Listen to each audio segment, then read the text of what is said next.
Before we dive into the wild hypotheticals, let's set the stage. Satoshi Nakamoto is the pseudonymous creator of Bitcoin, but no one knows who he, she, or they really are. Why do you think Satoshi's true identity has remained such a well-guarded secret for over a decade? Great question. Satoshi launched Bitcoin in 2009, published the white paper, and then disappeared entirely by late 2010. The anonymity is almost unprecedented for a technology founder. Some believe it was a protective measure after all. Inventing a currency that challenges governments could be risky. Others speculate that Satoshi wanted Bitcoin to be leaderless, to avoid the pitfalls of hero worship. That makes sense, especially considering the open source ethos of crypto. But there are countless theories out there. Some say Satoshi is one person, others think it's a group, or maybe even a government agency. How does this mystery impact Bitcoin's culture? It's huge. The lack of a known founder removes a central point of failure. No one can pressure or corrupt Satoshi if no one knows who they are. It also fuels endless fascination and speculation, which keeps Bitcoin in the news and sustains its mythos. The mystery itself has become a part of Bitcoin's brand. Let's turn to Satoshi's legendary stash. Blockchain analysis suggests Hal mined over 1 million Bitcoins in the early days. At today's price, that's upwards of 60 billion. How confident are experts about these numbers, and what makes those coins so unique? Analysts like Sergio Lerner have traced specific mining patterns tied to early blocks, estimating Satoshi's holdings at roughly 1 million BTC. These coins are easily identified because they've never moved or been spent, not even when Bitcoin hit all-time highs. It's like a digital time capsule, the world's largest untouched fortune. That's remarkable. But after 15 years, is it even possible for Satoshi to access these coins? Could the private keys be lost? Or is the silence intentional?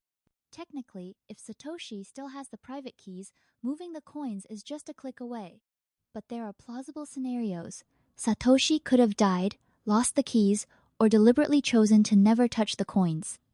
Some compare it to an artist burning their own work for principlets, a powerful statement. Let's imagine the unthinkable. Tomorrow, Satoshi moves even a single Bitcoin.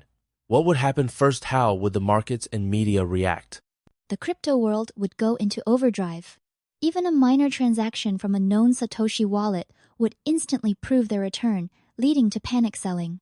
Historical data shows that when dormant coins move, Bitcoin's price can drop 10-20% in hours. With Satoshi's volume, we could see a crash of 50% or more, a true market shockwave. And the media would amplify every move. We'd see headlines across every outlet, right? How might governments respond to such an event? Absolutely. Regulatory bodies like the SEC, IRS, and even Interpol would launch investigations into Satoshi's identity, possible tax implications, or links to nation-states. There's a precedent. When large Bitcoin holders or whales move funds, governments scrutinize for potential threats or illegal activity. That brings in another layer. What if Satoshi turned out to be a group, or even a government agency? How would that affect public trust in Bitcoin's origin story? It would shake the foundational narrative. If Satoshi were revealed as a state actor or secret collective, people might question Bitcoin's motives or security. Alternatively, if Satoshi was just a regular person, it could humanize Bitcoin, but also highlight how much power was concentrated in one hand. Stepping back, many believe Satoshi's disappearance is actually a blessing for Bitcoin.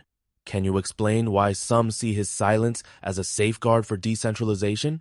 Definitely. Without a visible leader, Bitcoin avoids the risks of centralized authority. No one can sway the community or dictate changes. This is similar to how the internet itself has no single owner. It forces users to trust the code and consensus, not a personality.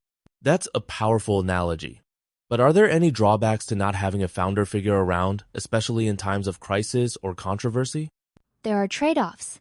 Without Satoshi, there's no one to clarify intent or mediate disputes, which can lead to forks and fragmentation. But overall, the lack of a figurehead has allowed the community and technology to mature independently, arguably making Bitcoin more resilient. So, in a way, the mystery keeps Bitcoin alive and evolving. As we wrap up, do you think Satoshi will ever return, or is the legend here to stay? While anything is possible, most experts agree the legend will endure. Satoshi's absence has become integral to Bitcoin's story, ensuring its survival as a leaderless global phenomenon.